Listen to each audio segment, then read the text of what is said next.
কোনদিন কাবাঘরের সামনে গেলে বা কোন আত্মীয় স্বজন গেলে বলবেন, কাবাঘর দেখার সাথে সাথে প্রথম যখন কালো অংশটা চোখে পড়বে, যখন আপনি মসজিদে হেরমের গেট দিয়ে ঢুকবেন, যখন ওই Fahd gate, King Fahd gate আছে, যখন ঢুকবেন অনেক দূর থেকে কালো কালো কাবাঘরের একটু একটু দৃশ্য বেশি উঠবে চোখের সামনে। তখন দোয়াটা করবেন, কি দোয়া করবেন কয়টা? যখন কয়টা? একটা দোয়াই কবুল হবে দেখার সাথে সাথে। কাবা ঘর দেখার সাথে সাথে প্রথম যে দোয়াটা করবেন ওটা কবুল করবেন কে?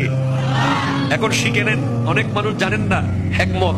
আপনি একটা দোয়া করবেন, একটাই শেষ, একটা সুযোগ পাবেন আপনি, কিন্তু আপনি এমন এক দোয়া করবেন যেন যতদিন ওখানে থাকেন প্রত্যেক দোয়া কবুল হয়ে যায়।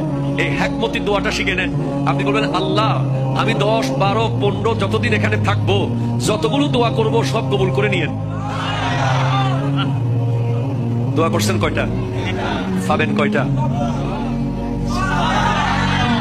কাবা, কাবে কি রৌনক, কাবে কা মঞ্জর। আল্লাহু আকবার, আল্লাহু আকবার।